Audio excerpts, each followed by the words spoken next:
കൊച്ചിയിൽ 3.5 വയസ്സുകാരി അംഗനവാടിയിൽ പീഡിപ്പിക്കപ്പെട്ട സംഭവത്തിൽ സംസ്ഥാനത്തെ എല്ലാ അംഗനവാടികളിലും സുരക്ഷ ഉറപ്പാക്കാൻ സംസ്ഥാന സർക്കാരിന്റെ ഇടപെടൽ.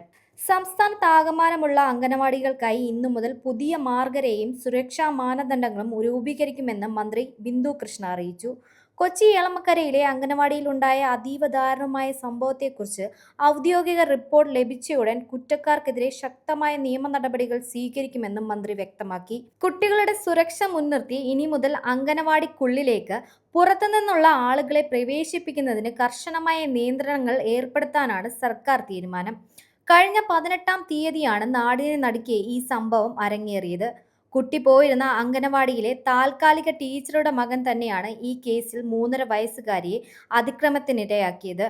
അംഗനവാടിയിൽ സ്ഥിരമായി വന്നിരുന്ന ഇയാൾ കുട്ടിയോട് ക്രൂരത കാട്ടിയെന്ന് വ്യക്തമാക്കിക്കൊണ്ട് മാതാപിതാക്കൾ നൽകിയ പരാതിയിലാണ് എളമക്കര പോലീസ് പോക്സോ വകുപ്പുകൾ ചുമത്തി കേസെടുത്തത്. സംഭവത്തിന് ശേഷം ഒളിവിൽ പോയ പ്രതിയെ ആലുവയിലെ സുഹൃത്തിന്റെ വീട്ടിൽ നിന്ന് പോലീസ് സാഹസികമായാണ് പിടികൂടിയിരുന്നത്. ചോദ്യം ചെയ്യലിൽ പ്രതി കുറ്റം സമ്മതിച്ചിട്ടുണ്ട്. പിഞ്ചു കുഞ്ഞുങ്ങൾ എത്തുന്ന ഇത്തരം കേന്ദ്രങ്ങളിൽ പോലും സുരക്ഷയില്ലാത്തത് വരും ദിവസങ്ങളിൽ വലിയ രാഷ്ട്രീയ കോളിളക്കം സൃഷ്ടിക്കുമെന്നുറപ്പാണ്.